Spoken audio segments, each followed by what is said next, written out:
कोणतं आसन करता येणार त्याकडे लक्ष केंद्रित करायचं आहे। तर सर्वात प्रथम ताड़ासन। तर याच्यामध्ये सुद्धा श्वास घेण्याच्या आणि श्वास सोडण्याच्या गतीवर महत्त्वाचं आहे। तर पहिले मी स्टेप सांगतो। आपल्याला हात असे घ्यायचे, वरती जोडायचे आहे आणि नंतर पाय वर करायचे आहे। नंतर परत हात खाली घेत, पाय खाली घेत आपल्याला परत नॉर्मल पोझिशनला यायचं आहे। तर याच्यामध्ये श्वासाची गती कशी राहील, तर आपल्याला श्वास घेत वर जायचं, पाय उचलायचे,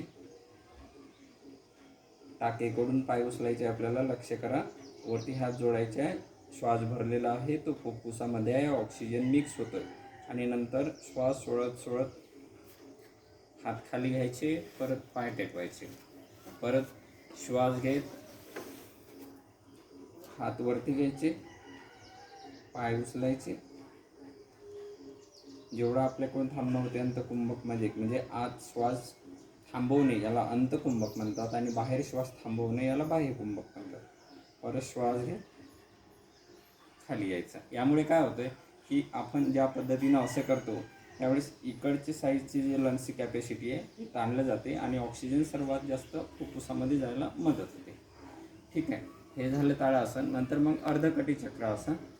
उभं आपल्याला त्याच पद्धतीनं राहायचं आहे। परत लांब श्वास घ्यायचा, डावीकडे प्रथम वाकायचं आहे, इथे आल्यानंतर श्वास सोडायचा, परत श्वास घ्यायचा, श्वास घेतल्यानंतर श्वास सोडत सोडत सोडत नॉर्मल यायचं, परत श्वास घ्यायचा,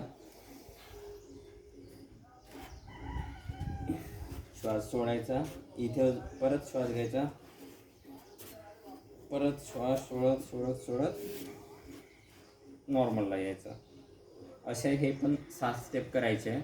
याच्यामध्ये काय होतं आहे की या पद्धतीने आपण वाकलो की इकडच्या पूर्ण फुफ्फुसाची जी काही साईज आहे ती एक्सपांड होणार, लेंथ वाढणार आणि ऑक्सिजन सर्वात जास्त शेवटच्या टोकापर्यंत फुफ्फुसामध्ये जाणार आणि या दिशेला बंद झाल्यानंतर या दिशेच्या फुफ्फुसाची कॅपॅसिटी वाढणार। या पद्धतीने आपल्याला हे अर्ध कटी चक्रासन करता येईल। ठीक आहे, या पद्धतीने तुम्ही सुरुवातीला हे 4-5 आसनं महत्त्वाचे आहे। ज्या पद्धतीने तुम्हाला नंतर कॅपॅसिटी वाढेल लंग्सची त्यानुसार तुम्हाला ह्याच्यामध्ये स्टेप्स वाढवून, प्राणायामाची वेळ वाढवून हे आसनं करायचे, यामुळे तुम्हाला फुफ्फुसाला सर्वात जास्त फायदा होणार आहे। धन्यवाद।